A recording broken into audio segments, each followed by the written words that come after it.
The Dodgers have signed Blake Treinen. They signed Michael Conforto. We got the latest on Teoscar Hernandez. Juan Soto will not be a Dodger. All that and more coming up next on a jam-packed emergency episode live from the winter meetings here at Dallas, Texas. It's coming up next on Dodgers Dugout Live. It's time for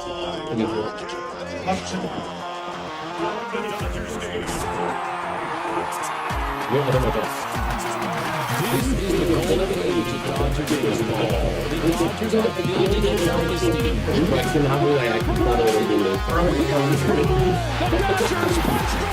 That was got a green screen. starts the 50-50 club. Making magic. That's a ball right field. She is gone. Los Angeles.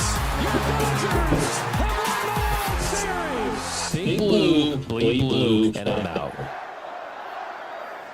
What is up, Dodgers Nation, and welcome to another episode of Dodgers Dugout Live. My name is Doug McKain, credentialed member of Dodgers Media. You can follow me on X and Instagram at DMac_LA, and thanks for joining us here on an emergency episode of Dodgers Dugout Live. We have so much to get into. I just landed here in Dallas, Texas, less than an hour ago. Come right over to the hotel here, the DoubleTree Hotel, and I get off the plane. I did pay for the Wi-Fi on the plane, so I did know about Conforto. I did know about Blake Treinen. I did know that Juan Soto signed a record deal. By the way, Shohei's deal, the best deal in sports. When you look at that deal, we'll talk about that too. But we have so much to get into because not only have the Dodgers made signings, not only did they make a surprise signing to a lot of people in Michael Conforto, you bring back Blake Treinen, but what is the latest on Teoscar Hernandez? That is the big question right now. Got some updates on that. We'll talk about that, but let's do some housekeeping. Let's talk about the guys they have signed so far. I want all your takes so far down below in the comment section. I asked you guys over on the X, do you like the signing of Michael Conforto? Because I think a lot of Dodgers fans saw the Dodgers sign outfielder. That means that they're out on Teoscar Hernandez. That's not the case. I can tell you from my sources that's not the case. Already Ken Rosenthal, Mark Feinsand, multiple people have already indicated very clearly that the signing of Michael Conforto does not mean the Dodgers are out on Teoscar Hernandez. But it does come as a surprise, and you get, hey, if I told you that the Dodgers had signed a left-handed corner outfielder and the last two letters of his last name was T.O., you probably thought he was talking about Juan Soto and not Michael Conforto. But let's talk about Michael Conforto because this is a very interesting signing, a very Dodgers-like signing in the sense that you are getting someone with a ton of upside. You're getting someone that you didn't hear very many people at all whatsoever link him with the Dodgers. And what do I always say? Andrew Friedman speaks when it's time to say checkmate, and you go out there and you sign Michael Conforto. Now, the first person to report the news was Alda Gonzalez of ESPN. $17 million on a one-year contract, and the first thing is you look at that deal. 1 year, $17 million deal for Michael Conforto. You don't break the bank with a contract like that, and I think that Dodgers fans interpret, okay, what do you get out of a Michael Conforto? How good was he? Because he was been on the Giants for the last couple of seasons. If you look at his production with the San Francisco Giants over the last couple of seasons, you probably say to yourself, wait a second, is this a guy that could be additive to the Dodgers? And you look at his numbers overall, and maybe you think otherwise, because is this guy a major boost? Is he the guy that was an all-star at one point in his career? Someone that in 2017 made the all-star team. You look at his numbers overall last season with the Giants, hit 237, had a 309 on base, slugged 450, had a 112 weighted runs created plus. So hundreds league average. By definition, he's 12% above league average, but you have to go deeper than that because the similarity with Michael Conforto and Teoscar Hernandez, well, there are a couple. He was a one-time All-Star before he signed with the Dodgers. He was playing in a ballpark that was one of the least hitter-friendly ballparks in Major League Baseball. T-Mobile in Seattle for Teo, and Oracle Park in San Francisco for Michael Conforto. I just did a brief deep dive on some of the numbers that really stood out. We look at Michael Conforto, and the first one that really jumped out at me is you look at his offensive production at Oracle Park last season. He had an 83 weighted runs created plus at Oracle Park. On the road, had a 133 weighted runs created plus. So he was 33% above league average on the road, and he was 17% below league average at Oracle Park. And if you look at Oracle Park last couple of seasons, like I said, it's been one of the least hitter-friendly ballparks in Major League Baseball. In the last 3 seasons for Michael Conforto overall, he has posted a 105 weighted runs created plus. So he's been 5% above league average. You look at where the Dodgers are sitting right now. I mean, last season, they were at a 101 weighted runs created plus. So even if you get kind of the baseline level version of Michael Conforto, he does provide an upgrade. He is someone that from the left side can mash right-handed pitching. Last year, he actually did have some reverse splits where he did hit lefties better than he hit righties, but Conforto can rake. I mean, period, point blank, end of story. This is someone on a 1-year deal that plays defense at a level that you don't feel like he's hurting the team. He can be average to slightly above average with the glove at any of the corner outfield spots. And then he's someone that can get you 20-plus home runs. And to see him in a Dodgers lineup on a 1-year deal that we saw J.D. Martinez make an all-star team on a 1-year deal with the Dodgers. We saw Teoscar Hernandez make the all-star team on a 1-year deal with the Dodgers. Michael Conforto could absolutely 100% do the same. And, I mean, he's a bat that can go out there and produce in big spots and provide that depth that this outfield needed. Because remember, Mookie Betts is going into the infield. You have not signed Teoscar Hernandez yet. You have Tommy Edman. That is someone that is a right-handed, it is a switch hitter, but he's also a better hitter as a right-handed bat. So Tommy Edman is a switch hitter, but he's better hitting from the right side than he is from the left side. So having another outfielder from the left side that can rake is going to be big, even if you do hopefully bring back Teoscar Hernandez, even if you do give Eddie Pajes more opportunities and Tommy Edman hits at the level he's capable of hitting, which is at an above average level. So I think that's a really nice move. And I think that just the timing of it and the fact that you sign him before you sign Teoscar Hernandez, that's why I think a lot of Dodgers fans like, wait a second, what does this mean? Because I just did a little side-by-side. It's pretty interesting. You look at their careers, and Teoscar Hernandez and Michael Conforto have put up numbers that are similar in a lot of different ways, but I don't think that in any way, shape, or form this says to the Dodgers, oh, we got Conforto, we got our guy, let's pack it up, we're done with free agency, we're not going to go after Teoscar Hernandez. So I like the deal of a Michael Conforto. Like I said, last season, you get the production he had last season, even if it is just a combined home and road splits, a 116 OPS plus, 20 home runs, 27 doubles in 130 games. That's just in 130 games. He did miss 2022 with right shoulder surgery, and it was about can he get back to the guy that we saw when he was at the peak of his powers with the New York Mets, but he hasn't quite got to that. But, I mean, for someone that's going to be 32 in March, I mean, that's around the same age as Teoscar Hernandez. So instead on a 1-year deal. So I really do like this deal. The more you look at it, I think Michael Conforto, if you watch this show for a couple years, talked about him a couple of years ago before he did sign with the Giants as an option because of the upside that you have with him in his bat. And you need an upgrade in outfield. You need to add more outfielders to the mix. And I think that this is a really, really nice signing. I mean, look, some of you might be saying out there, wait a second, $17 million for a platoon bat. Is that a lot?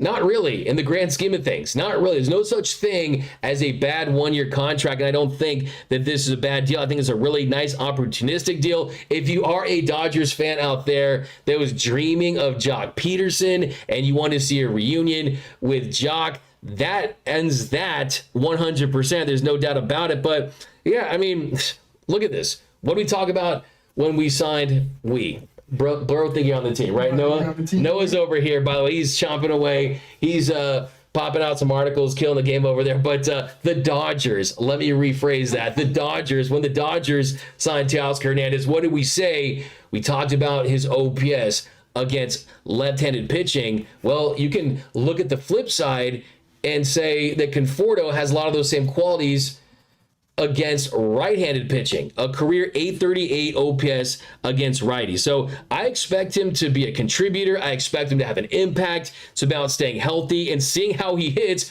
when you are not playing at one of the worst hitting parks in Major League Baseball. Here's another thing. He hit 20 home runs last season. 20 home runs. 17 of those big flies were on the road. He just hit 3 home runs at Oracle Park.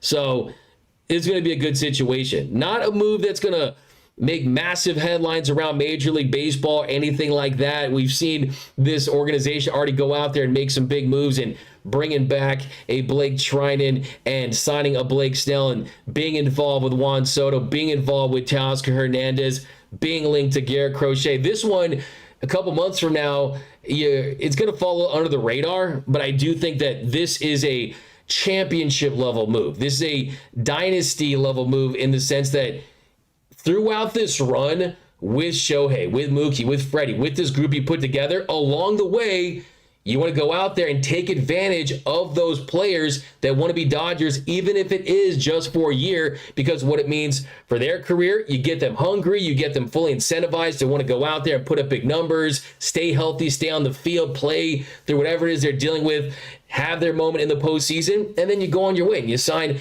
a nice multi-year deal if that's the case. So part of the model that we're seeing with this Dodgers team is you can't sign every really good to elite player on multi-year contracts. You limit your flexibility, you make it where it's impossible to reset anything down the line, and you are taking advantage of being that destination organization, just like you did with Blake Snell, just like you did with Shohei Ohtani, all these guys, even if it means a player playing here for 1 year. So I like this move. Like I said, it's only complementary to a Teoscar Hernandez potentially. Chris Taylor, Andy Pages, they're right-handed bats. Teoscar is a right-handed bat. Tommy Edman hits better from the right side.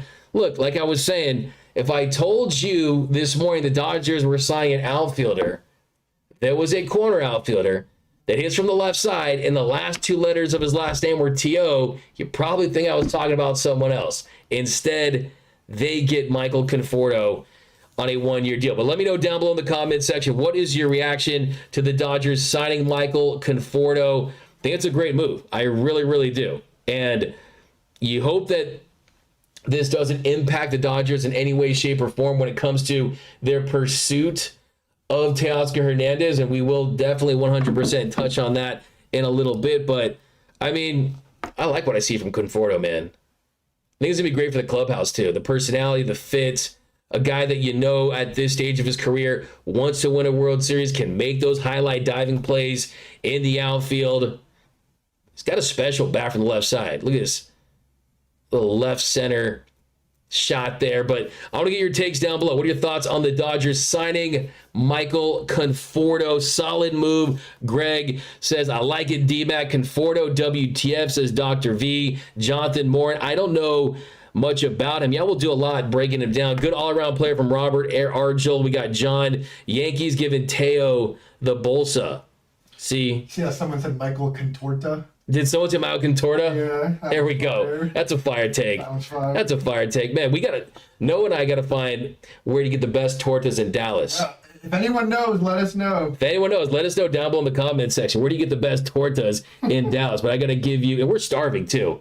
I could probably eat like 4 tortas right now. It's a big, I'm starving, man. It's barbecue. I want Teo. A good player is Bellinger off the trademark. Yeah, I mean, the Dodgers were never linked to Bellinger. They were never a team that made sense at the destination for Cody Bellinger. Hey, like I say, nostalgia is one hell of a drug. And yeah, we got I'm not mad. A solid bat. That's from Rosemary Rodriguez. Brett Jacobson, not sure he's an everyday starter, and they don't need him to be one, especially if they do what we all hope they do, and that is bring back Teoscar Hernandez. Okay, oh, we're frozen a little bit here.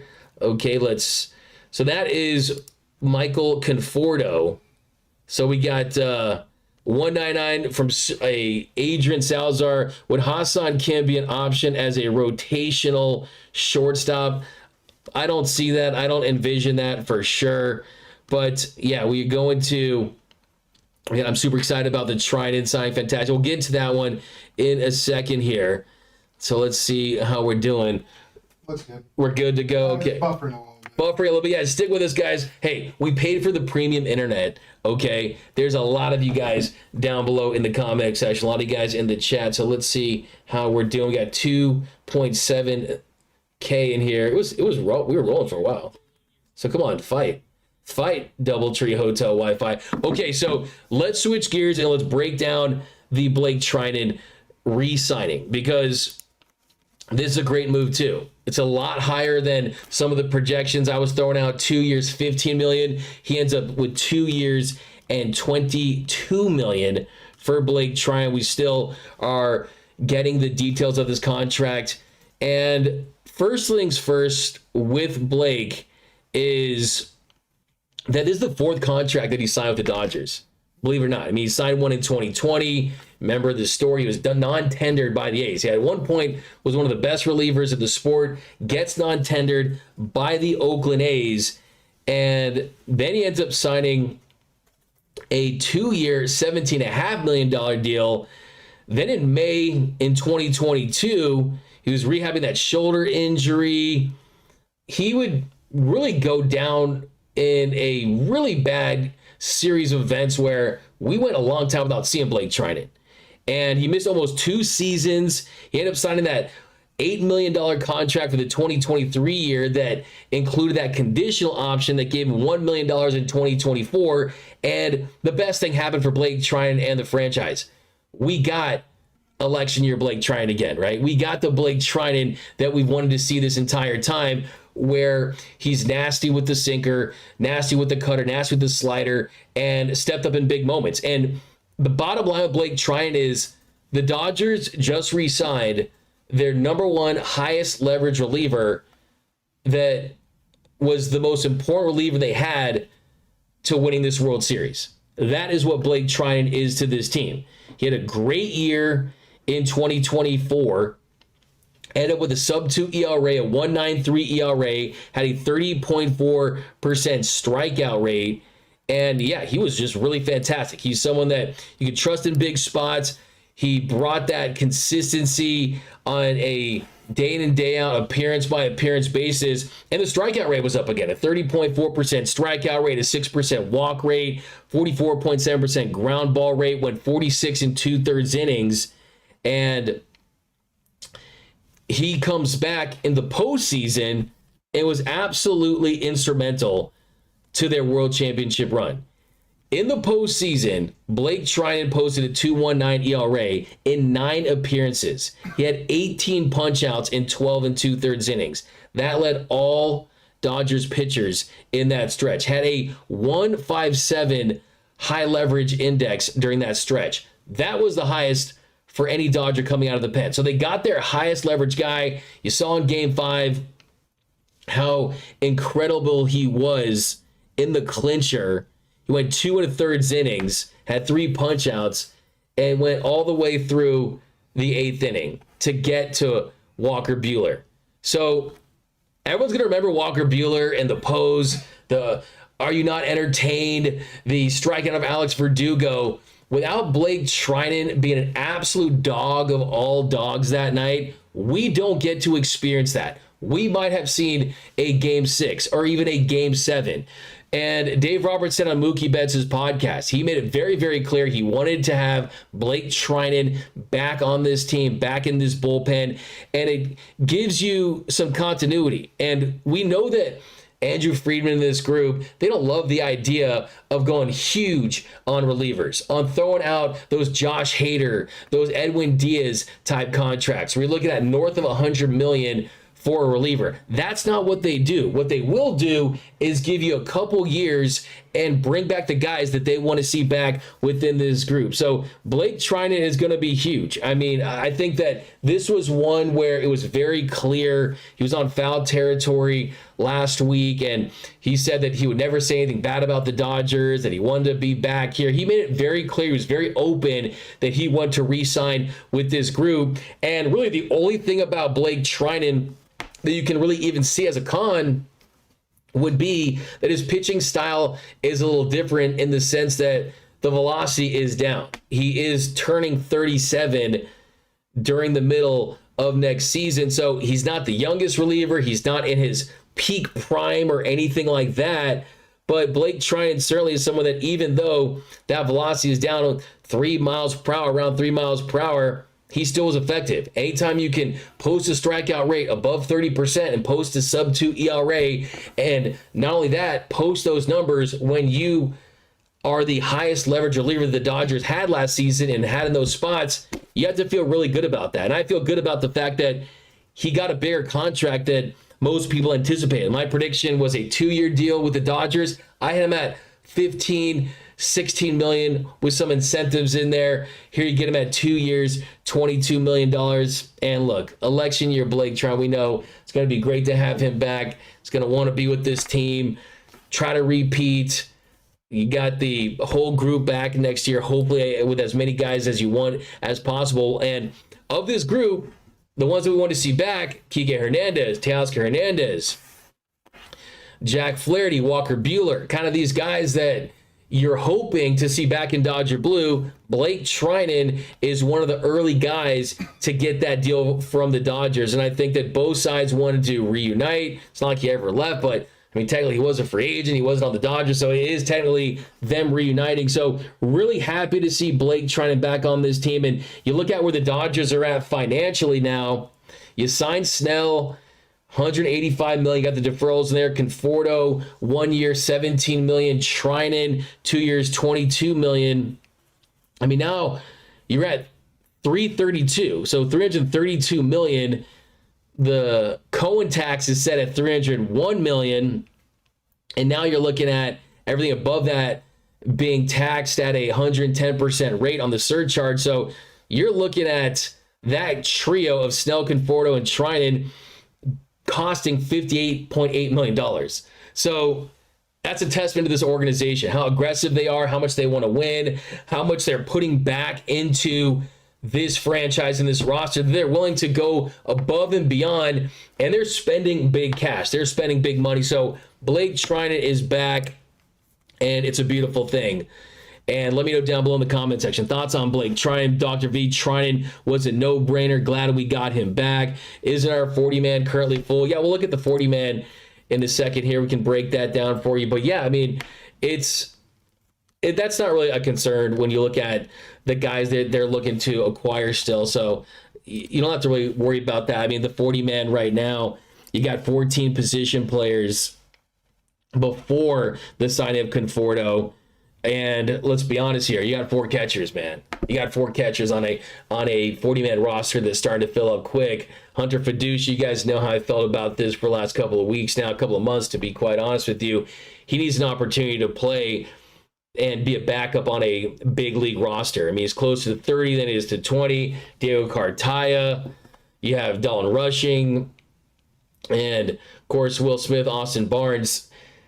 You got some guys that, I mean, really Dalton Rushing at this point, you got to see in the corners if he's going to play for this team. But I'm not overly concerned with that. I mean, if you look at the pitchers right now and how active they're going to be, that'll really take care of itself. Now, let me know down below, thoughts so far. Were you shocked? We got Nando 390. Where's the escorts at, D-Mac? Bruh, come on now. Come on. What? Nando's always just out of pocket, man. He's the king of the bruh. Oh, yeah, Blake Treinen couldn't miss the White House visit. Okay. Come on now. Come on now. Give you a bruh for that one. Give you a comment of the show. wants a fire take. By the way, how's my audio coming in, guys? Set this up super duper quick for you guys because we had to go live. We've got a super chat here.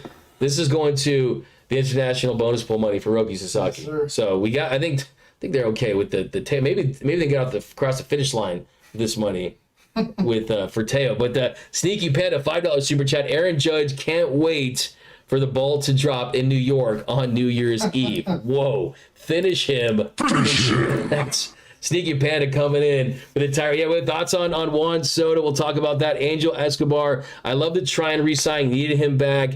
Josh. Yeah, absolutely you needed him back. I mean, I think too with Blake Treinen, the thing with him is you don't need him to really change up his pitch mix. You don't need to wonder, wow, can he get it done on the big stage? Can he handle this in the postseason? 100%. You don't have to worry about that because we've seen him do it time in and time again. And you expect nothing less than someone that's going to want that ball. It's one thing to be talented. It's one thing to put up big numbers and have success in the regular season, but to have a guy that wants that ball in the postseason is huge. And I think that, yeah, there's some things. I mean, sure, the velocity was down. He gave up more fly balls. You did see less ground balls. And I think that the best version of Blake Treinen, you see less fly balls. You see more ground balls. The velocity is higher. But still, I mean, that sinker sweeper, it's just that sinker, like I said, it's pitchcraft.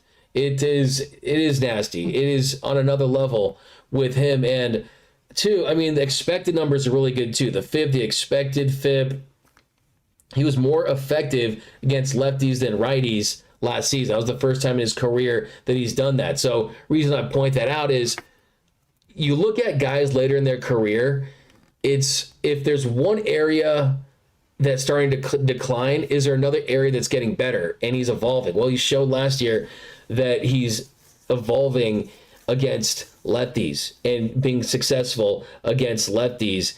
And he did, I mean, his cutter against lefties is still a money pitch, but he did throw a lot less cutters and more sinkers to lefties in 2024. So you're seeing less cutters, more sinkers. The stuff nasty. Blake is back, and you love to see it. We hope. I mean, look, it's late here. We got some absolute bombs that dropped tonight with Juan Soto. We got the bomb that dropped tonight with Michael Conforto. If you're in Dodgers land, is it too late to have anything Teoscar Hernandez related? I think that's what the conversation is like down below. So we'll talk about that here.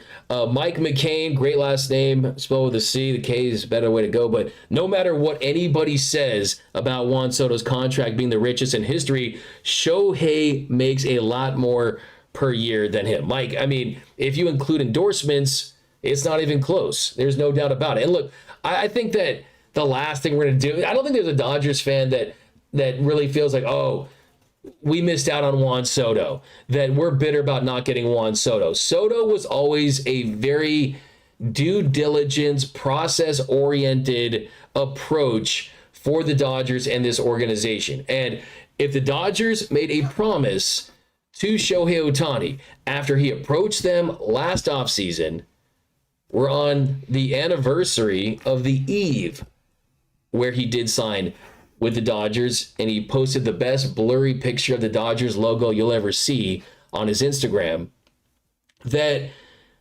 if you promised Shohei Ohtani that with him deferring 97% of his contract and that net present value being around $461 million, you couldn't look him in the eye and promise him, hey, we're going to do every single thing every offseason, every opportunity to make this roster the very best roster that we can make it because of your promise and your commitment. They made that deal. Andrew Friedman told us at Blake Snell's press conference last week that it's about fulfilling your promise to the fans, rewarding the fans, fulfilling your promise you made to Shohei Ohtani, and now they can sleep soundly at night and look Shohei Ohtani in the eye and say, yes, we did everything we could to a degree to go out there and pursue a Juan Soto. And I think that Juan Soto was an option. We'll wait and see what the Dodgers offer was for him. But look, it's kind of one of those things now looking back. Look what happened this time last year. There was some speculation late about the Toronto Blue Jays and Shohei Ohtani. There was some speculation that maybe if the Angels financially got close to the Dodgers and other teams, that they could have potentially re-signed him. But what happened after he signed with the Dodgers? It was always the Dodgers. We knew it. We knew it was always the Dodgers, right? It always made the most sense. It was a great fit, great organization. Dodgers got their guy. It's the same thing this year with Juan Soto, in my opinion. If you guys have been watching the show, which I know you guys have, thank you so much. You guys, you know I love you. Always rock with us here on Dodgers Dugout Live. My prediction was Juan Soto to the Mets. I did get it wrong, and then I said it was going to be for 13 years and $630 million. That was my prediction. Stephen Cohen has FE money. Stephen Cohen flexed on the entire, not just baseball industry, on the whole entire industry of sports. The Mets always made sense for Juan Soto. I still think that at the end of the day, he does prefer the East Coast. He can be that guy with Francisco Lindor, playing in New York, getting the money. He has the opt-out, I believe, after the 5th year, if I'm not mistaken, if he wanted to retest the market. And give him credit. Give the Mets credit. And really, I do think that if you're the Dodgers, were you going to get Juan Soto? I told you on the show. I didn't ever think that the Dodgers were going to sign Juan Soto, but I thought that it was smart for them to do what they were doing. And I also push back on everyone out there saying, oh, the Dodgers are in it to drive up the price. Juan Soto did not need the Dodgers to drive up the price. Did you see the Yankees offer for Juan Soto? Over $700 million, 16 years. That was always a parroted take that everyone would, the Dodgers driving the price. That was never the case. It was hey, we're here. If you want to win, if you want to sign a big deal with us, we'll give you the opt-outs and we'll go from there. So look, Juan Soto is where I felt he was always going to be. The contract is bananas. And yeah, tonight you should feel even better and happier about the deal that Shohei Ohtani signed with the Dodgers. I think that Juan Soto's contract, it could look like a bad deal at some point. Maybe it won't, but it doesn't matter because you're only worth what a team is willing to pay you. Stephen Cohen got his superstar. Francisco Lindor he's a star shortstop, but he's got his superstar. He's got the face of his franchise at 26 years old that is really going to take the Mets to the next level. Look, the Mets got to the NLCS without Juan Soto. Imagine what that team looks like next season and how this impacts the Dodgers. One, you got an elite player joining a team that won 2 games against the Dodgers last year in the NLCS, and you're going to have to deal with the Mets. And the Mets aren't done. I guarantee you that part of the process for Juan Soto was, how are we going to build? Are we going to go out there and re-sign the polar bear and Pete Alonso? Are we going to go out there? Noah thinks that they're going to sign Corbin Burns. The Mets, right?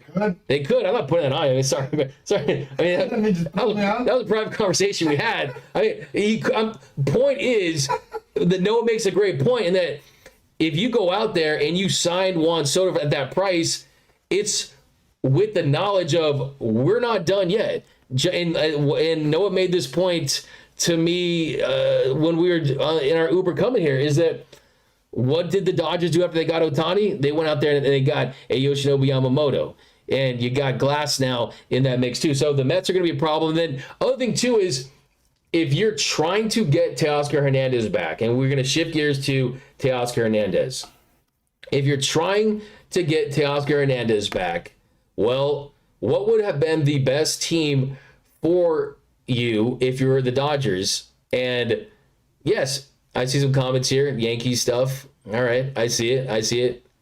Yeah, I mean, look, we'll give you 1 second here. We'll talk more Soto. It seems like Soto's a massive overpay from Daniel Prodigy. Yeah, we're waiting to see if there's any up-to-mid D-Mac trade card tied to the Pirates for O'Neal Cruz. Yeah, I love me some trade.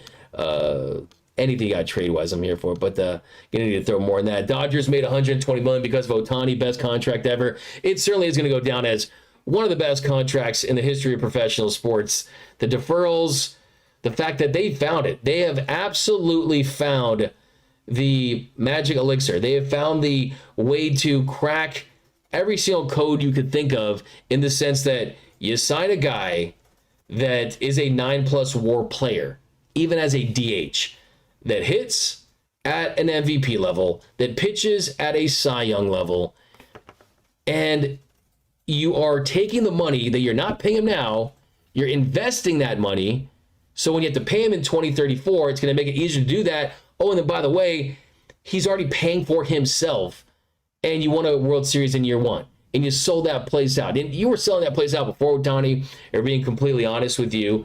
But still, yeah, you're 100% right. But getting to Teoscar Hernandez, because now that's the number one storyline. The number one storyline for the Dodgers now is, will you re-sign Teoscar Hernandez? And earlier today, Mr. Noah Cameras and I, through our sources, we put it out there, kind of the latest on where Teoscar Hernandez was during the middle of the day. I tweeted out earlier, the Dodgers and Teoscar Hernandez have made progress on a deal per sources. However, the Red Sox and Yankees are both interested if they don't sign Juan Soto.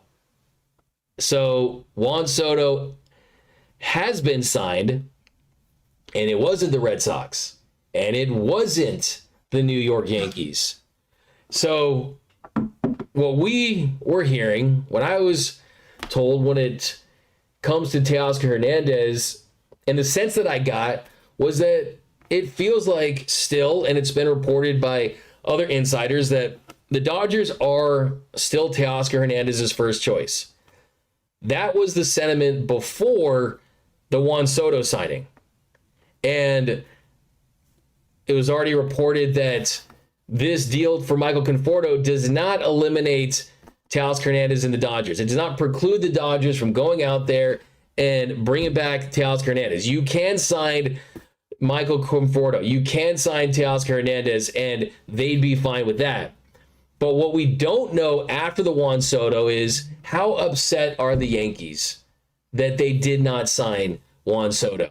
How upset are the Boston Red Sox for not signing Juan Soto? Because the Red Sox and the Yankees have both been heavily confirmed to be interested. And we can confirm that interest as well. The Yankees and the Red Sox both interested in Teoscar Hernandez. So if the Dodgers, who did make, the Dodgers have made progress, I can tell you this, the Dodgers have made progress with Teoscar Hernandez on a contract, but how have things changed in the last couple hours? What if the Yankees say, you know what, screw it, Teo, $100+ million, 4-year deal, player option. Boston Red Sox, who it felt like to me were ahead of the Yankees as far as going after Teoscar Hernandez as a potential landing spot. What could their offer be? And would the Dodgers be willing to match an offer for the Yankees and the Red Sox? Would they be willing to match what the Yankees and Red Sox would do if they're going up on their offer? Does Teo love the Dodgers to say, hey, I love you so much, I'm going to take $25 million less? I'm going to take less of a year? Just throwing out there hypothetically on potential scenarios. I mean, hey, I love Dodger blue, but does he like green more than Dodger blue? I mean, that's a lot. But, I mean, hopefully both sides, I mean, it just feels like Teoscar's extremely motivated to get a deal done with the Dodgers, and the Dodgers have been going through their process.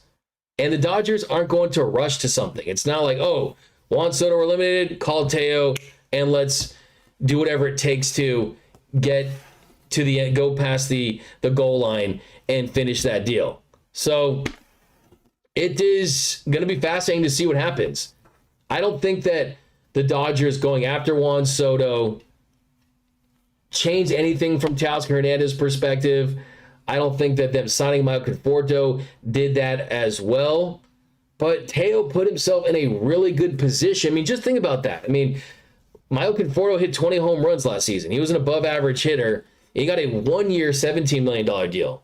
Teo was an all-star, won the home run derby, hit 33 home runs, won the Silver Slugger, was clutch throughout the postseason. He's got to really consider what the best deal is for him and his family. I mean, so I do think that it does feel like to me the Dodgers, if they wanted to, they could have a deal done by tonight. You could have an announcement done by tonight. It does feel like the Dodgers have the power to get a deal done very quickly.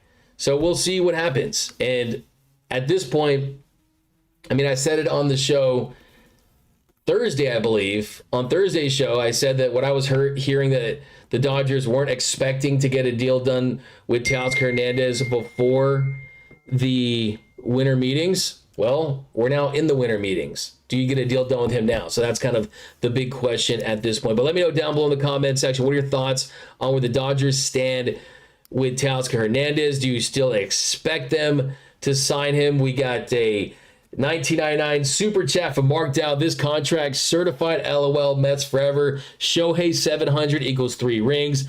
Soto 700 equals contender LOL Mets. I mean, I'm not going to sit here and trash the Mets for doing something that I think that franchise really needed to kind of realize the Stephen Cohen experience. And Cohen tried to go out there and invest in pitching. Diaz, Verlander, Scherzer. That didn't work. Lindor as a position player has worked. The problem with the Mets is they need Lindor to be the superstar. Now they have the superstar. I mean, with Juan Soto, look, you look at Citi Field versus Yankee Stadium. That right field, it's a little more cavernous. It's bigger. How will his numbers look with that?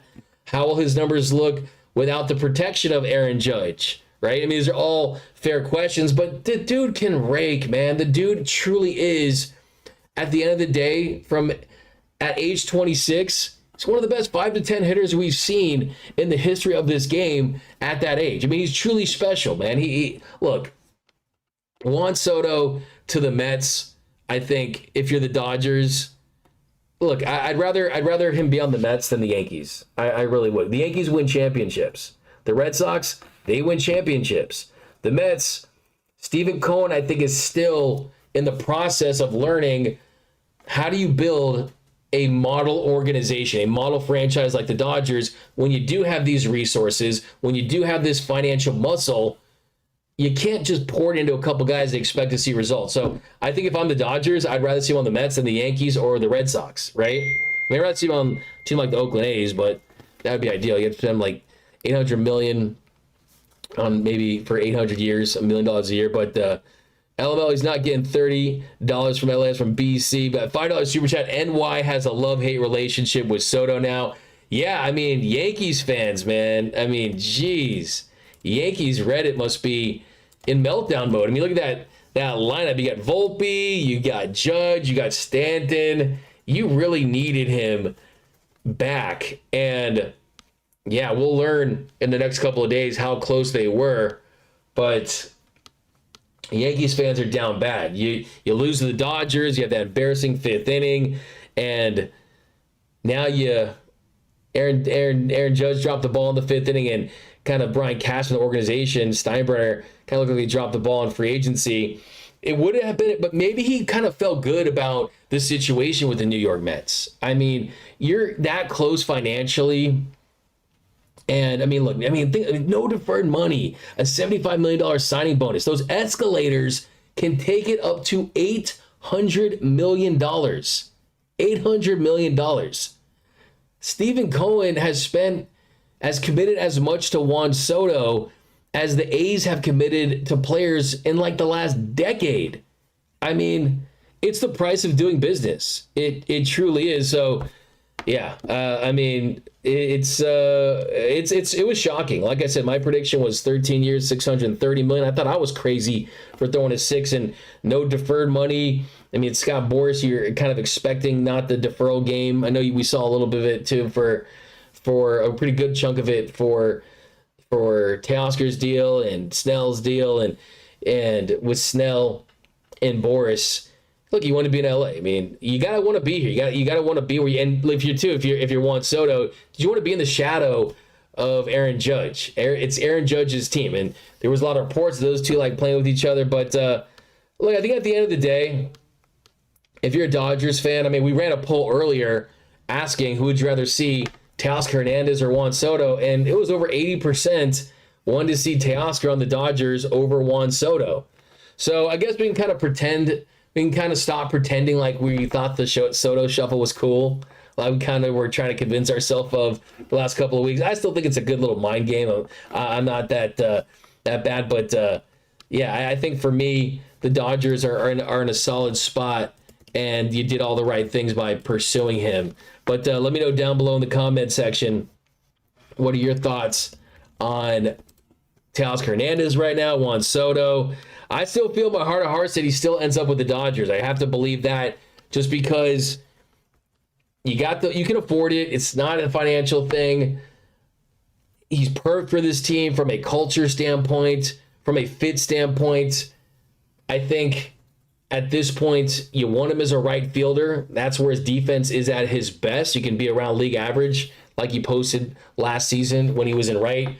Left field, he had his issues, if you look at his overall defensive metrics, but he did throw out Giancarlo Stanton. It takes 5 business days to get from second to home in the World Series. But we got Mookie and Freddie making $27 to $30 million. If you think the Dodgers pay a much worse player like Teo more, you're living in a fantasy world. Yeah, I mean, Teo's in a good spot, man. I was told a couple days ago that Teoscar's signing wasn't contingent or linked to whenever Juan Soto was going to ultimately sign, because I think the Dodgers could still have gotten a deal done with Teoscar even before Juan Soto was signed. It wasn't like Teoscar's camp was waiting for Soto to sign and then, okay, let's start the bidding. We got Santander and we got Teoscar available. Let's take advantage of who's desperate now, right? That was not their approach. We got Mets land Burns, then they can be a compete. And so YouTube agrees with you on Burns to the Mets. YouTube does? Yeah, or his screen name's YouTube. Oh, yeah, he's with you, man. He's with you. Ricky Flores, is that a torta behind you? No, it's a beautiful painting here at the Doubletree Hotel here in Dallas, Texas. Ricky Vaughn is available. Sweet. We got all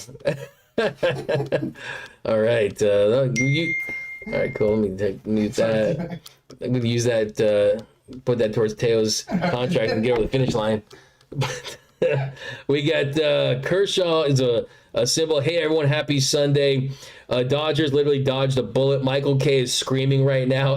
It's going to be funny to see that reaction. It's going to be funny to see the reaction. I mean, Yankees fans down bad in a big way for sure.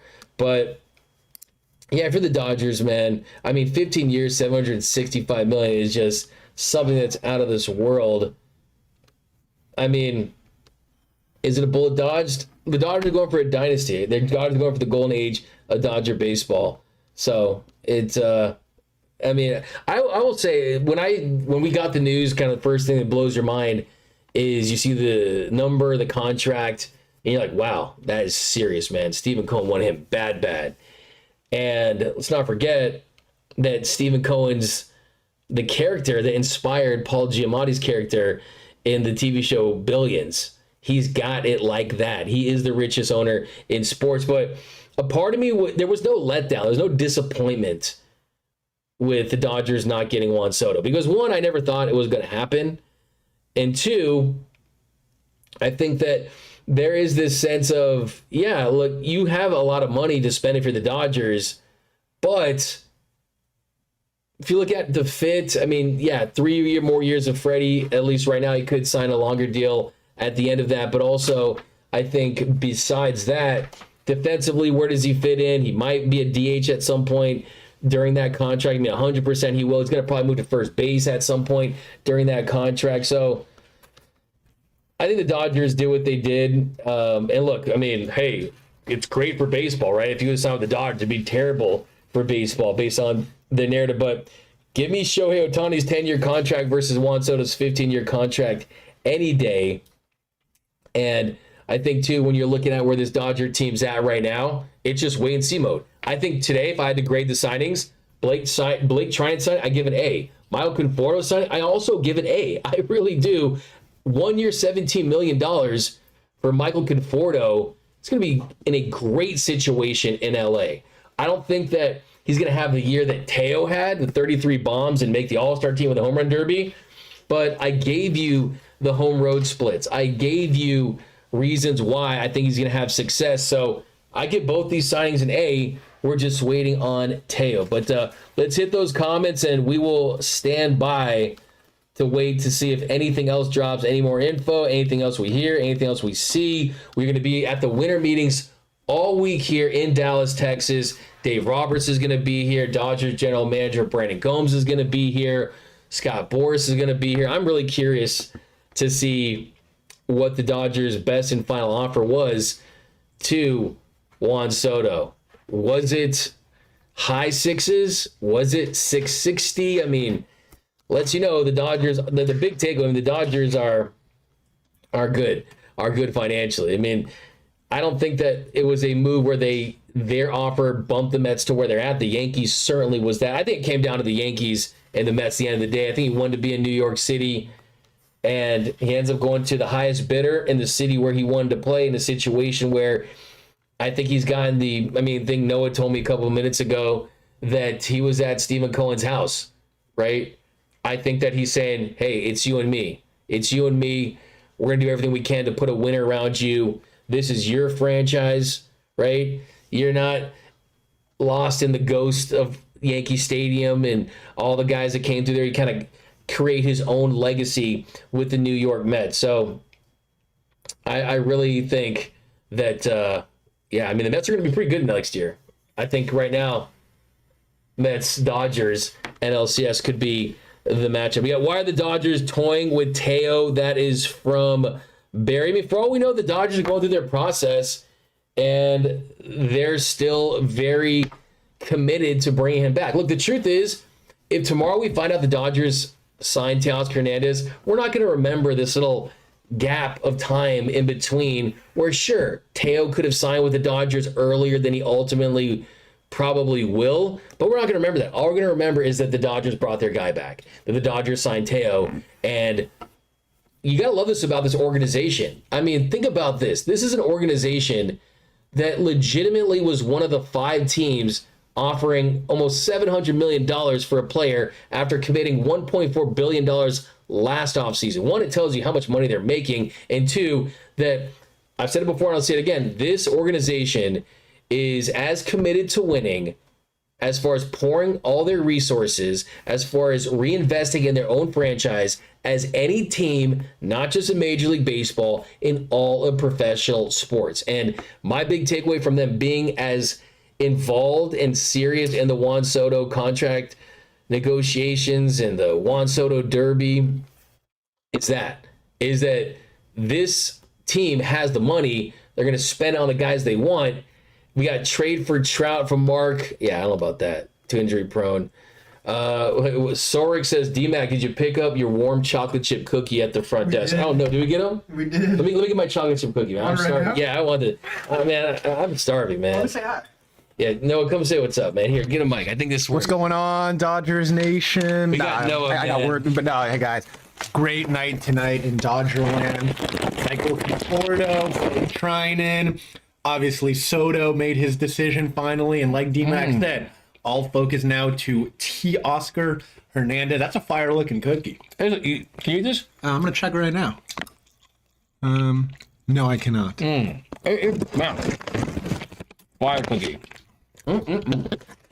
Fire cookie. Well, thanks for reminding me, man, because we really have to eat, man. Facts. We gotta eat. Noah's starving. I'm pretty hungry, too. So we're going to wrap this right here, guys. It's just the beginning. We're going to be doing streams all week. If anything happens, it's what time's in LA? 9:40. Read this last super chat here. 1999. D-Mac next year do a documentary on how to build a dynasty. Dodgers and how to buy a championship and fail. LOL Mets. Yeah. We'll see. It's going to be this financial arms race between these two teams for the foreseeable future. Good evening, Doug. Why do you think and feel the Dodgers did not sign Willy Adames? Well, one, Willy Adames got a really nice contract from the Giants, and that was the biggest contract that they had ever given out. And I think you look at the deal, $182 million on a 7-year deal. I mean, for a shortstop, that's a lot for a guy that will probably end up moving to third base at some point. As far as how he fits the Dodgers batting profile, a guy that strikes out a good amount, does have pop in his bat. And I think that they were in a position where they were just not all in on Willy Adames, the player, when you have some options at shortstop. Will you give Gavin Lux another opportunity? Will you platoon Gavin Lux with Miguel Rojas, who's back? You have Tommy Edman. You have options at shortstop. You could continue to be on the market if you want to pursue a Bo Bichette, someone like that. But I just don't think they loved Willy Adames at that price, and I don't think they loved the years. I think that you looked at a couple years ago when they were kind of sniffing around with Dansby Swanson, Carlos Correa, guys like that. Look, typically once you hit 30, you're on the decline as a shortstop. So I think that really kind of summed that up, and we'll see what the Dodgers do. They're still, I think, over halfway through their free agency. But look, give the Giants credit. They needed a guy. They needed a shortstop. They go out there and get a Willy Adames, and he doesn't go with the Dodgers. So I just don't think they were in love with him as a player. And I think that when you consider the internal options that they do have and some of the other ways you can kind of fill that position, they didn't feel like they were desperate at that spot. I mean, look, I'm telling you, if Gavin Lux can play shortstop, I mean, that really helps you a lot financially for the next 2 years while you can get the guy you love. I always said it before, the Dodgers don't give out the bags to the players they really, really like. They only give it to guys they're in love with, head over heels. They're in love with Shohei, Mookie, Freddie. They love what Blake Snell can do at that price and that contract. They wanted a surefire ace, Yamamoto and Glass. Look at the names we're talking about. We're talking about superstars. Willy Adames is a star. He's not a superstar. So it didn't make all the sense. I still like Willy Adames. Trust me, I'd be happy with signing him, but that was kind of the thought process there. But a couple more super chats, $5. D-Mac, thanks for the short notice update. Although I love Teo throwing out Giancarlo Stanton during the series, that guy is slower than dial-up. Like I said, take him 5 business days. Has he even come close to getting to home base at this point? You can just hear him just panicking through that, but that's definitely a fire take right there. Got to give you some love for that one, Gab. But guys, continue to. Bob Knight says, "Is Noah the little spoon?" It's Noah the little spoon. you guys are killing me. Give me a bro right there. Where's my bro? Is Noah the little spoon? We got the 2 separate beds. Okay, I'll just put it that way. But if I do have a bad dream, if I have a bad dream that Teo signed with the Yankees or something like that, maybe, but I'm just kidding, of course. We got Noah, what's going on? What up to Martin Troop over there? We got, looks like the Yankees are getting Teo. Is there any new reporting on that? Let's check over on the X. We got a 199 super chat. Can you guys make a cartoon team shirt to sell? That'd be pretty cool. I mean, I don't know how they didn't make one of those for the World Series championship, like whether it be Nike, kind of like they did with the Lakers a couple years ago. Those are the best, man. Those 80s ones from the 88 team are pretty awesome as well. So, look, I mean, the thing about Teoscar Hernandez going to the Yankees, if Teoscar Hernandez goes to the Yankees, does that mean he has to pay himself? Because he owns the Yankees. We saw that with Teoscar Hernandez this season. He owns the Yankees. He owned them in the regular season series, and he owned them in the postseason, the World Series. So if Teo is signed by the Yankees, I guess he's got to pay himself because he owns that franchise already. But of course, that's it over this episode of Dodgers Dugout Live here in Dallas. Stay tuned over on X. Follow me at DMAC_LA. Follow Noah Cameras, always bringing those fire tweets. He's a must follow if you're a Dodgers fan. You're not following Noah Cameras. What are you doing? Follow me. Follow Dodgers Nation, X, Instagram, TikTok, Blue Wave. Blue Sky. So close, please. Blue Sky. Follow us on Blue Sky. Subscribe to the channel. Hit the notification bell. If you really want to support the channel, if you want to see Teoscar Hernandez as a Dodger, if you want to see more giveaways, more episodes, more content, do me a huge favor. Hit that like button. Like I said, anything pops off, any announcements, any breaking news, look for us as soon as possible. We're going to be doing lives at the winter meetings tomorrow. If anything drops tonight, you'll see us as well. My name is Doug McKain. Follow me on X and Instagram at DMAC_LA. Remember, nothing brings together quite like Dodgers.